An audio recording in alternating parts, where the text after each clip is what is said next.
অকুনু মা সাদিকিন। আল্লাহ ওনাদের সোহবাত এখতিয়ার করুন। যেরকম চোরের সাথে থাকলে চোর হওয়া যায়, গুন্ডার সাথে থাকলে গুন্ডা হওয়া যায়, আল্লাহ ওয়ালাদের সাথে চললে আমার মাওলাকে পাওয়া যায়। জোরে বলেন সুবহান আল্লাহ। আমি এই মাজলিসে অনেককে দেখাই তো, বাবা আগে গাঁজা সেবন করতো, এখন গাঁজার কলকে ভাঙ্গিয়া ফেলাইছে। আগে মদ পান করতো, এখন মদের বোতল চুরমার করিয়া ফেলাইছে। আগে খারাপ অভ্যাস ছিল, এখন মাওলাকে সিজদা দিয়া পড়িয়া থাকে। আগে চোখের মধ্যে পানি ছিল না, এখন চোখের মধ্যে মাওলার ভয়ে পানি জারি হয়ে গেছে। আগে জবানের মধ্যে হারাম ছিল, সারাদিন গিবা শিকায়ত ছিল, এখন জবানের মধ্যে আমার মাওলার জিকির জারি হয়ে গেছে। আগে চেহারার মধ্যে শয়তানি ভাব ছিল, এখন চেহারার মধ্যে নূরে নূরান্বিত হয়ে গেছে। এ আমার বাবারা, আমার মুহাব্বতি বাবারা, এ আমার মা ও বোনেরা, দুনিয়ার মধ্যে ভালো লোকের সাথে থাকলে যেরকম ভালো হওয়া যায়, নবী আলাইহিস সালাতু ওয়াস সালাম ফরমান, আল মারহু মা মান আহাব্বা ওয়া লাহু মা কাতাসাবা। দুনিয়ার মধ্যে যে যাকে মোহাব্বত করবে, কিয়ামতের ময়দানে সে তার সাথী হয়ে যাবে। জোরে বলেন সুবহানাল্লাহ। দুনিয়াতে যে যাকে মোহাব্বত করবে, যে যাকে ভালোবাসবে, মান তাশাব্বাহা বিকওমিন ফাহুয়া মিনহুম, যার সাথে যার মোহাব্বত, তার সাথে তার কিয়ামত। আমরা নবী আলাইহিস সালাতু ওয়াস সালাম মোহাব্বত করি, আমরা উলামায়ে কেরামকে মোহাব্বত করি, আল্লাহর ওলিদেরকে মোহাব্বত করি। আশা করা যায় হক্কানি উলামায়ে কেরাম, আমার নবী আলাইহিস সালাতু ওয়াস সালাম যেখানে যাবে, আমরাও ইনশাআল্লাহ সেখানেই চলে যাব। আল্লাহ কবুল করিয়ে নিও, আল্লাহ কবুল করিয়ে নিও। কিন্তু আমার বেনামাজি উপর হারাম করে দলেরা, যদি বেনামাজির সাথে তোমাদের সোহবত থাকে, সম্পর্ক থাকে, মদখোর জুয়াখোর 2 নম্বর লম্পটের সাথে তোমাদের সাথীত্ব থাকে, ওই সমস্ত লোকেরা যেখানে যাবে কিয়ামতের ময়দানে তোমরা কিন্তু সেখানেই চলিয়া যাবা। আমার উপর রাগ করিও না। দুনিয়াতে ভালো মানুষের সোহবত ছাড়া ভালো কাজ করা যায় না। সৎ সঙ্গে স্বর্গবাস, অসৎ সঙ্গে স্বর্গবাস। এর জন্য আমি আপনাকে অনুরোধ করব, আমি চরমোনাই বুঝি না, চরমোনাইয়ের দাওয়াত প্রশংসা প্রচার প্রসার করার জন্য আসিনি রে বাবা। চরমোনাই যাওয়ার তোমার কোনো দরকার নাই, কোনো দরকার নাই, কোনো দরকার নাই। তুমি যার কাছে গিয়া পারো গুনার কাম সারো, নেকের আমল ধরো, কলব নরম করিয়া চোখে পানি নিয়ে মাওলার কবরে যাইও। যেরকম দুনিয়ার ঘরে আগুন লাগলে পানি ছাড়া নিভানো যায় না, ঠিক তদ্রুপ তোমার এবং আমার গুনার দ্বারা যে জাহান্নামের আগুন জ্বলিয়া রইছে, তোমার আমার গুনার দ্বারা যে জাহান্নামের আগুন জ্বলিয়া রইছে, চোখের পানিও ছাড়া কিন্তু জাহান্নামের আগুন নিভানো সম্ভব না। নবী আলাইহিস সালাতু ওয়াস সালাম ফরমান, মান বাকা মিন খাশিয়াতিল্লাহি হারামাল্লাহু তিলকাল আইন আলান নার। যেই ব্যক্তি মাওলার ভয়ে, জাহান্নামের ভয়ে 1 ফোঁটা চোখের পানি ফালাইতে পারবে, আমার মাওলা তাদের উপরে জাহান্নামের আগুন হারাম করিয়া দিবে। কাজে আমার জন্য দোয়া চাই, আমিও দোয়া করি, সবাই সবার জন্য প্রাণ খুলিয়া দোয়া করো, যেন কিয়ামতের ময়দানে গলাগলি বাঁধিয়া মাওলা একসাথে জান্নাতে যাওয়ার তৌফিক দিয়া আমাকে ওদের অন্তর্ভুক্ত না করে এই জাকিরিন, শাকিরিন, আবিদিন, সলিহিন, উলামায়ে কেরাম, নেককার আল্লাহ ওয়ালাদের দামি এক মাজলিসে আসার, বসার, বলা, শোনার তৌফিক দান করছেন। শুকরিয়া তান সবাই বলে আলহামদুলিল্লাহ। এই মাজলিস অনেক গুরুত্বপূর্ণ, অনেক দামি। জিকিরের মাজলিসকে আমি সবসময় ধোলাই কারখানা বলি। ধোলাই কারখানায় ময়লা জামা কাপড়গুলি পরিষ্কার করে ফেরত দেয়, আর জিকিরের মাজলিসে মানুষের গুনাহগুলি পরিষ্কার করে বাড়িতে পৌঁছায় দেয়। বুখারীর মধ্যে দীর্ঘকার রওয়ায়াত আসছে, আল্লাহ পাক এই মাজলিসকে কেন্দ্র করে বলেন, উশহিদুকুম আন্নী কাদ গাফারতু লাহুম। ফেরেশতারা সাক্ষী থাক, গোটা মাজলিসের বান্দাদের গুনাহগার সব মাফ করে দিয়েছে। আমি সংক্ষিপ্ত কিছু আলোচনা করব, খুব খেয়ালের সাথে কথাগুলি শোনা চাই। রাত্র তো 11টার বেশি বেজে গেছে, আমি সময় বেশি নেব না, সংক্ষিপ্ত সময় নেব। আমার তন ও মন খুব খেয়ালের সাথে কথাগুলি শোনা চাই, ঠিক না ভাই? আমাদের সমস্যা কি, সমাধানের পদ্ধতিটা কি, এই দুইটা জিনিস আলোচনা করব। আমাদের সমস্যাটা কি, এই গোটা দুনিয়ার সমস্যা কি ছিল, নবী রসুলগণ দুনিয়াতে কেন আসছেন, তাদের কাজটা কি, এই বিষয় কিন্তু আমরা অনেকেই জানি না। কি কথা ঠিক না? নবী রসুলগণ দুনিয়াতে কম্পিউটার আবিষ্কার করার জন্য আসেননি, বিমান বানাবার জন্য আসেননি, খনি আবিষ্কার করার জন্য নবী রসুলগণ দুনিয়াতে আসেননি। নবী রসুলগণ দুনিয়াতে আসছেন মানুষরূপী অমানুষদেরকে মানুষ বানাবার জন্য।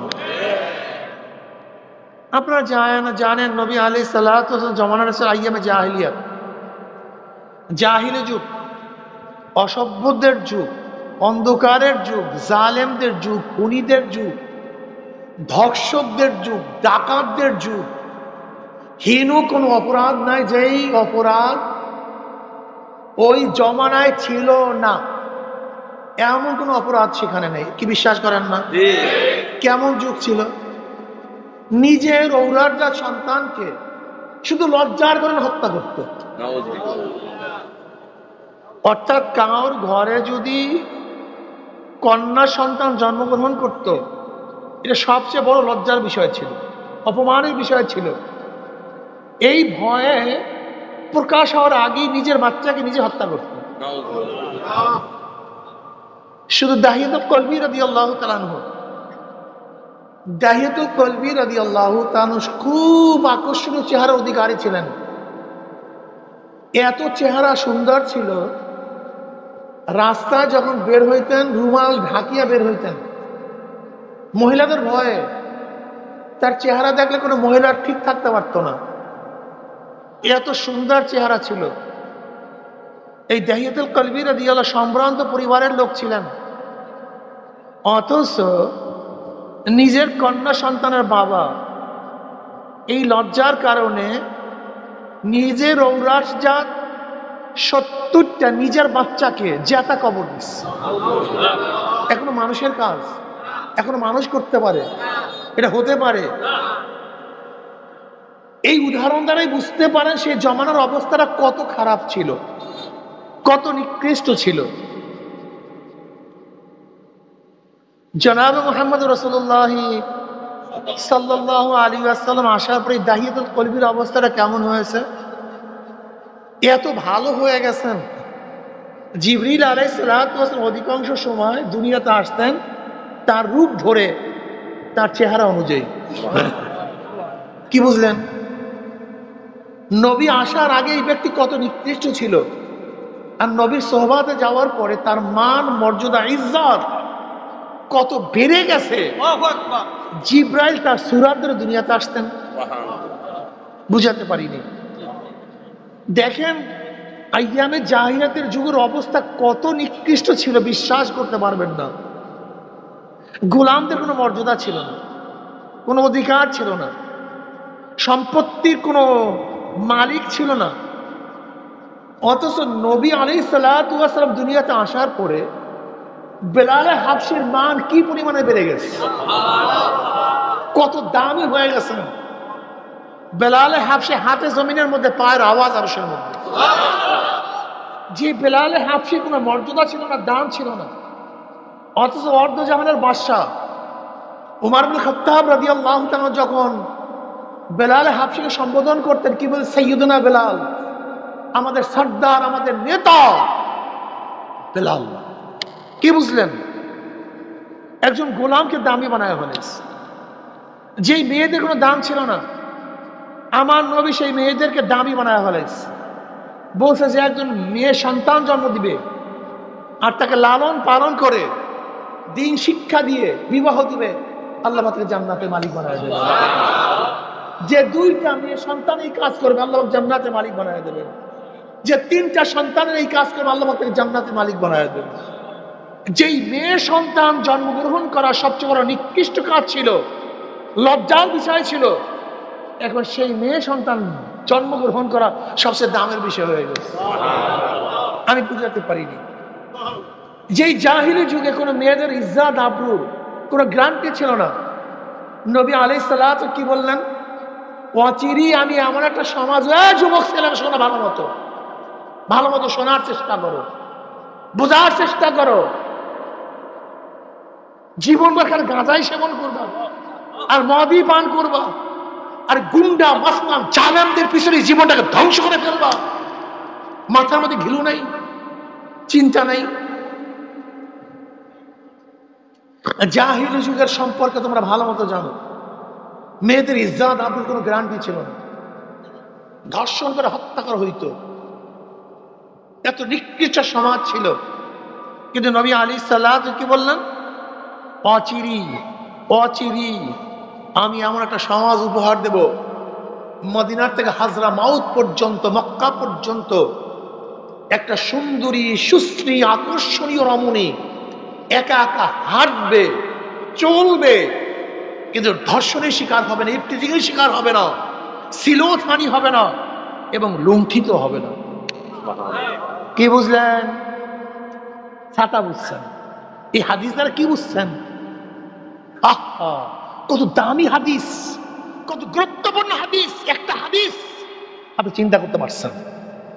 সুন্দরী সুশ্রী একটা মেয়ে এই জনপথে রাত্রে দিনে চলাফেরা করবে, কোন যুবক সন্তান তার দিকে তাকাবে না। তার মানে এই গোটা এরিয়া সমস্ত যুবক, সমস্ত পুরুষের চরিত্র ভালো হয়ে যাবে, সমস্ত যুবকরা আদর্শবান হয়ে যাবে, নীতিবান হয়ে যাবে, আল্লাহর ভয় তাদের মধ্যে চলে আসবে,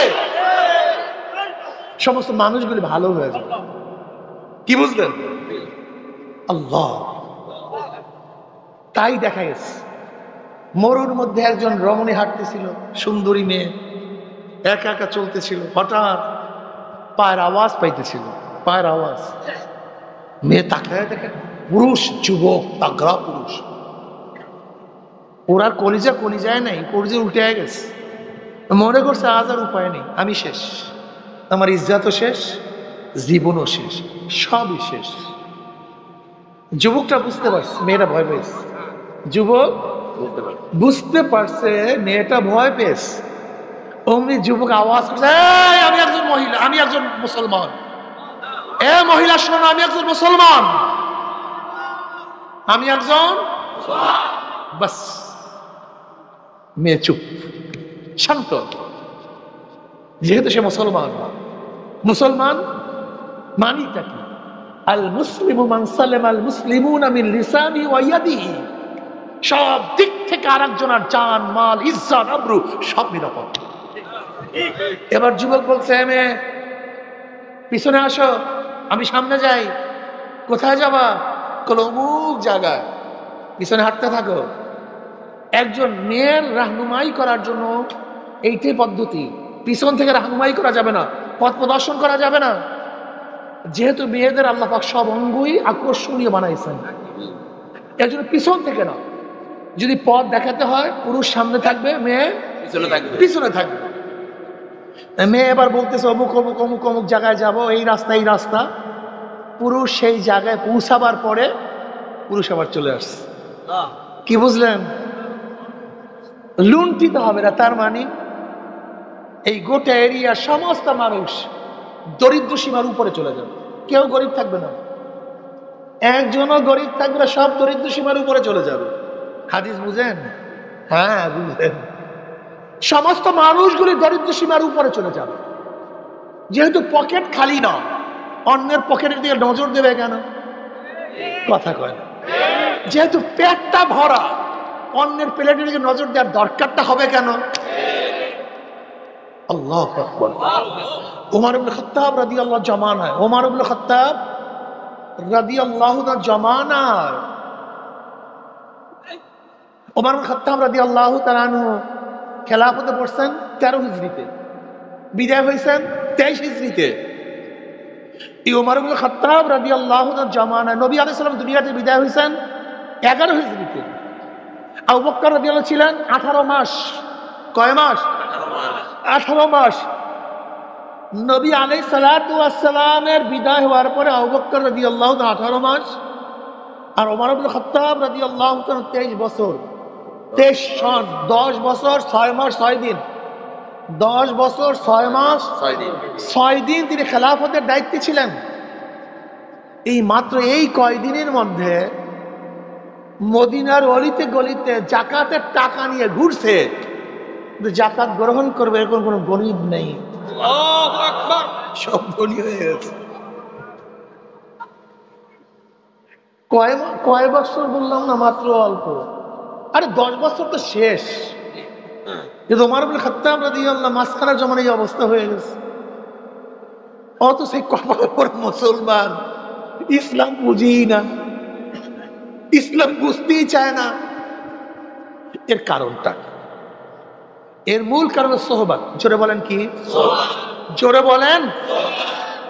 আচ্ছা বলেন তো, আমাদের গোটা দুনিয়ার মধ্যে কোন মানুষ ধূমপান অবস্থায় জন্মগ্রহণ করছে?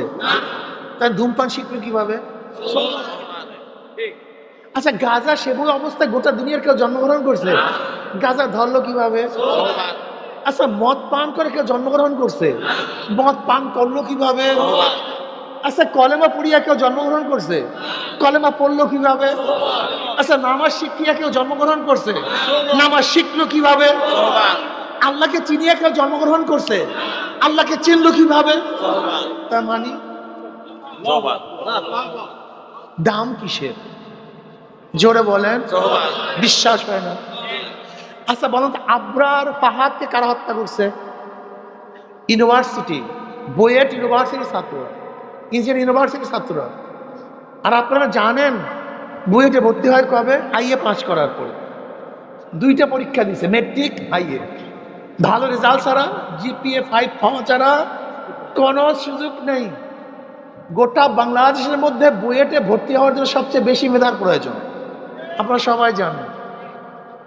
এই ছেলেগুলি বাংলাদেশের ক্রিম পার্সন, সবচেয়ে দামি ছেলে, সবচেয়ে মেধাবী। এরা নিশ্চয়ই ছাত্র জীবনে সবচেয়ে ভালো রেজাল্ট করছে, ভালো পড়াশোনা করছে।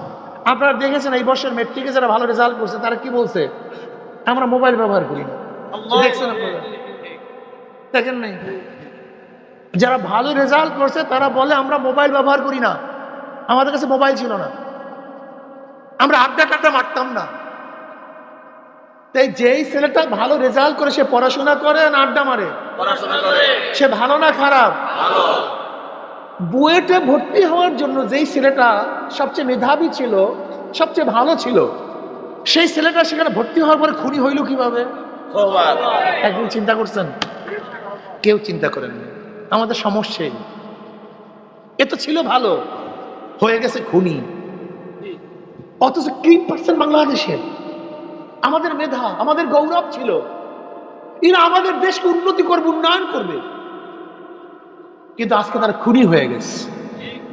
আবরারের মতো একটা ভালো ছাত্র আজকে দুনিয়ার থেকে বিদায় হয়ে গেছে। যারা তাকে খুন করছে তারা ধুকে ধুকে জেলখানায় মরছে, ফাঁসির রায় হয়ে গেছে। দেখছেন সবাই কি হয়ে গেছে? ফাঁসি রায় হয়ে গেছে। আবরারও শেষ, ওরাও শেষ। এরা কিসের কারণে খুনি হলো? আবরার কার কারণে খুন হইতে হয়েছে চিন্তা করছেন? চিন্তা করেন।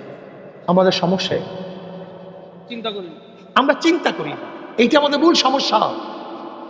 এর জন্য আমি অনেক সময় বলি, এমন কিছু সংগঠন, রাজনৈতিক দল আমাদের মধ্যে আছে, আমাদের মধ্যে, আমাদের বাংলাদেশে এমন হাজারো রাজনৈতিক দল আছে, যদি সেখানে ফেরেশতা ঢুকে আজাজিল হয়ে বের হবে। কি ঢুকলে কি বের হবে? যেমন আবরার ফাহাদকে যারা হত্যা করছে এরা ছিল সবচেয়ে ভালো, বের হয়েছে খুনি। আপনারা দেখেছেন যারা ছাত্র সংগঠন করে, 2 দিন আগে এক ছাত্র সংগঠনের ভাই একই দলের আর এক ছাত্র সংগঠনকে কারবার শেষ। এই 2 দিন আগের খবর। আজকে দেখেছেন এক ছাত্র সংগঠনের তার যুব সংগঠনের লোককে ছুরি মাইরে কারবার শেষ। এই ছেলেটা ছিল ছাত্র, ওর হাতে ছিল কলম, ওর জবানে ছিল পড়ালেখা, ওর চরিত্র গঠনের সময় ছিল, ও ছিল আদর্শবান, কিন্তু হয়ে গেছে কি? আসতে কয় ঘটনা। আমি মিথ্যা বলতেছি না, আসতে বলতেছেন কেন? ও হয়ে গেছে কি? যে ছেলেটা আদর্শবান চরিত্রবান, তার মুখের মধ্যে গাঁজা কে তুলে দিছে? ও ফ্যান্সিতে ধরলো কেন? ও মদ পান করতেছে কেন? অবৈধ অস্ত্র হাতে আসছে কেন? ও ধর্ষণ করতেছে কেন? কারণ একদিনে চিন্তা করছেন? একদিনে চিন্তা করেন না। আমাদের সমস্যাই আমরা জানি না, সমাধানের পথও আমরা জানি না। এটা আমাদের সবচেয়ে বড় সমস্যা। এই গোটা দুনিয়ার মধ্যে কেউ চোর অবস্থায় দুনিয়াতে আসে নেই, চোরের সাথে থাকার কারণে চোর হয়েছে। ডাকাতি করে কেউ আসে নাই, ডাকাতের সাথে থাকার কারণে ডাকাত হয়েছে। আবার কেউ আল্লাহওয়ালা হয়ে আসে নাই, একজন আল্লাহওয়ালার সাথে থাকার কারণে আল্লাহওয়ালা হয়েছে। যারা এখানে শুনতেছেন আমার কথা, জানি না আমার কথা মানবেন কিনা, যেহেতু মাথায় টুপি, চেহারায় দাড়ি, নবীর সুন্নাত গায়, আমাদের কথা আপনার ভালো লাগবে না। যেহেতু আমেরিকার ছবি আমাদের কাছে নেই, রাশিয়ার চেহারা আমরা সাজাতে পারি নাই, ভারত অনুযায়ী নিজেকে গঠন করতে পারি নাই, মদিনা অনুযায়ী গঠন করছি। জানি আমাদের আপনারা পছন্দ করবেন না, কিন্তু কথা শুনেন, রাতে শুয়া শুয়া চিন্তা করবেন। 2 নম্বর জমিতে 1 নম্বর ফসল হয় না, 2 নম্বর গাছে 1 নম্বর ফল হয় না, 2 নম্বর উস্তাদের কাছে 1 নম্বর ছাত্র গঠন হতে, 2 নম্বর নেতার মাধ্যমে দেশ কোনোদিন 1 নম্বর হবে না। লেখেন, লিখে রাখেন, লেখেন, এটা হবে না, এটা যুক্তি নেই। ট্যাঙ্কির মধ্যে যে ময়লা থাকে, ট্যাপের পানি যত পরিষ্কার করেন না কেন, সেখান থেকে ময়লাই বের হবে, পরিষ্কার পানি বের হবে। নেতা যদি 2 নাম্বার হয়, অনুসারী তার কর্মী যদি ফেরেশতাও হয়, কয়েকদিন পরে দেখবে সে আজাদিল হয়ে গেছে। কি হয়ে গেছে? আজাদিল। আর হাজারো সংগঠন, হাজারো দল, হাজারো নেতা, যেমন এইমাত্র দাহিয়াতুল কলবি রাদিয়াল্লাহু তাআলার ঘটনা শুনেছি, নবী আলাইহিস সালাতু ওয়াস সোহবাতে যাওয়ার কারণে হাজারো খারাপ মানুষটা আজাদিল ফেরেশতা হয়ে গেছে। এর নাম সোহবাত, এর নাম সোহবাত। দাহিয়াতুল কলবির মতো খুনি সে আল্লাহর ওলি হয়ে গেছে। আর আমাদের সোহবাত, আমাদের দেশের সোহবাত, হাজারো খারাপ মানুষের সোহবাতের কারণে হাজারো ভালো মানুষগুলি ধর্ষক হয়ে যাইতেছে, খুনি হয়ে যাইতেছে, টেন্ডারবাজ হয়ে যাইতেছে। আপনারা ভেবেছেন কি যে লিডার পরিবর্তন হলি দেশ ভালো হয়ে যাবে? না। একজনের নাম এ, একজনের নাম বি, একজনের নাম সি, 3 জনই চোর। এও চোর, বিও চোর, সিও চোর। চেয়ার আছে এ, সে কি করবে? হটাও এ, হরতাল অবরোধ, বসাও বি, কি করবে? হটাও বি, বসাও সি, কি করবে? কারণটা কি? নেতার পরিবর্তন হয়েছে, দলের পরিবর্তন হয়েছে, নীতি আদর্শ পরিবর্তন হয়নি। আচ্ছা বলো তো, তোমরা দেশ চালাবা, তোমরা চেয়ারে বসবা, আদর্শ নৈতিকতা শিক্ষার জন্য কি সাধনা করছো? কি চেষ্টা করছো? নবী আলাইহিস সালাতু কি করেছেন? 13 বছর মক্কায় কিছু লোক তৈরি করছেন। 13 বছর কোন যুদ্ধ করেননি, দেশ চালাননি, প্রথম কি করছেন? লোক তৈরি করছেন, কিছু লোক তৈরি করছেন। চরমনাদের কাজটা ওই নবীর অনুসরণ করা। আগে নিজেকে গঠন করো, তারপর সমাজকে গঠন করার চেষ্টা করো। নিজের চোর, নিজের ডাকাত, নিজে খারাপ, আর দেশ ভালো বানায় ফেলাম। এর জন্য আমরা অনেক সময় বলি কি, বলো না, অনেক সময় বলি তোমরা আমাদের খারাপ বলো, কিন্তু আমরা তো ইনশাআল্লাহ ওপেন চ্যালেঞ্জ দিতে পারি, এই রক্তের মধ্যে হারাম নেই। তুমি যে লিডারের পিছনে ঘোরো, সে চ্যালেঞ্জ দেও, তার রক্তের মধ্যে হারাম নেই। আমরা চ্যালেঞ্জ দিতে পারি, আমার বাবার রক্তের মধ্যে হারাম নাই। তুমি চ্যালেঞ্জ দাও, তুমি যে লিডারের পিছনে হাঁটো, তার বাবার রক্তের হারাম নেই। আমরা চ্যালেঞ্জ দিতে পারি, আমার দাদার রক্তে হারাম নাই। তুমি যে লিডারের পিছনে হাঁটো, চ্যালেঞ্জ দাও তোমার দাদার রক্তের মধ্যে হারাম নেই। কথাটা বুঝাতে পারি? রাগটা করছেন টরছেন? ভাইও, তেঁতুল গাছে আমের আশা করা যায় না, মাদার গাছে আম হয় না। ডাকাত, বদমাশ, লুচ্চা, গুন্ডা 2 নাম্বার 6 নাম্বার, এদের মাধ্যমে দেশ কোনোদিন 1 নাম্বার হতে পারে না। রাগ করিও না, তোমার যা মনে চায় করো। আগে নিজেকে গঠন করে আল্লাহকে ভয় করো। ফাকুনু মা সাদিকিন, ফাকুনু মা সাদিক। সবচেয়ে দামি কথা। আমি মনে করি শিক্ষায় মানুষকে পরিবর্তন করতে পারে না। পত্রিকা কি দেখেছেন হেডলাইন, সমস্ত শিক্ষিতই চোর না, কিন্তু যারা চুরি করে সব শিক্ষিত। সমস্ত শিক্ষিত কি না, কিন্তু যারা চুরি করে সব শিক্ষিত। সব। আমাদের দেশের কোন গরিব মানুষ 28 লক্ষ কোটি টাকা বিদেশে পাচার করতে পারে না, সম্ভব না। আমাদের দেশের কোন কৃষক ব্যাংক লুট করতে পারে না। আমাদের দেশের কোন কৃষক, শ্রমিক, মজদুর, জেলে খেটে খাওয়া মানুষগুলি সরকারি টাকা আত্মসাৎ করতে পারে না। তারা করে সব শিক্ষিত, সব বিসিএস কেন, সব শিক্ষিত বিসিএস কেন। শিক্ষিত হয়েছে কিন্তু চরিত্র গঠন করতে